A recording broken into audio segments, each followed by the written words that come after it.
October 18వ తారీఖు శనివారము త్రయోదశి, శని త్రయోదశి, పైగా ధన త్రయోదశి కూడా చాలా విశేషమైనటువంటి రోజు. ఆ రోజున ప్రతి ఒక్కరూ కూడా సాయంత్రం వేళ మీ ఇంట్లో సింహద్వారం దగ్గర కుడివైపు రైట్ సైడ్ ఖచ్చితంగా గోధుమ పిండితో తయారు చేసినటువంటి ప్రమిదలో ఆవు నెయ్యి వేసి దీపం వెలిగించండి.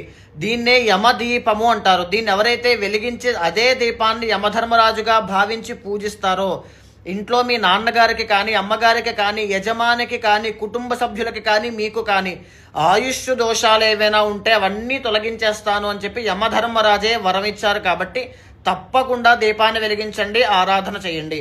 ఇక ఎడమ వైపున అదే రోజున సాయంత్రం వేళ రాగి చెంబు కానీ, రాగి బింది కానీ తీసుకుని అందులో నీళ్లు వేసి ఉత్తరేణి ఆకులు, తులసి ఆకులు వేసి ఆ బిందినే ధన్వంతరి స్వామిగా పూజించడం వల్ల ఇంట్లో దీర్ఘకాలిక ఆరోగ్య సమస్యలు రాకుండా ఇంటిల్లపాది ఐశ్వర్యంతో ఉండేటట్టుగా ధన్వంతరి స్వామి యొక్క అనుగ్రహం వల్ల అన్నీ దక్కుతాయి.